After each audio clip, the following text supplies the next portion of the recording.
আমি যাকে ভালোবেসেছিলাম তাকে আমি অসম্ভব ভালোবেসে ফেলছি। আজকে তার জন্য এত কষ্ট হবে সেটা কখনো ভাবিনি। জীবনে চাইছিলাম লাইফে কোনো মেয়েকে নেব না, আর যার সাথে কথা বলবো তাকে নিজের করে নেব। কিন্তু একটা মেয়ে আমার লাইফে ভুলবশতে চলে আসে, কিন্তু তাকে আমি সত্যিকারই ভালোবেসে ফেলি। আসলে জানি না তার ভালোবাসা ছিল মায়াবী অভিনয়, কিন্তু আমি অভিনয়টাকে অনেক বিশ্বাস করে ফেলছিলাম। আজকে সে দিন শেষে আমার সাথে কথা বলবে, রাত শেষে অন্য কারোর সাথে কথা বলবে। ফোন দিলে উল্টা আমার সাথে রেগে যায়, উল্টা আমার সাথে অনেক কিছু খারাপ ব্যবহার করে। তবুও এগুলো সহ্য করে আজকে 7 মাসের মতন গেলাম।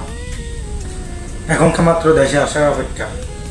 খালি আমি কোন মেয়েটাকে ভালোবাসছিলাম তাকে একটা নজর দেখার জন্য, যে মেয়েটা আমাকে এত অবহেলা করতেছে। টাকা পয়সা সবই আছে, বাড়ি গাড়ি সব আছে, তবুও মানুষের কাছে এত নিচে নেমে গেলাম কেন? আজকে আমার প্রিয় মানুষ ফোন দিলে বিরক্ত, সব কিছু বিরক্ত হয়ে যায়।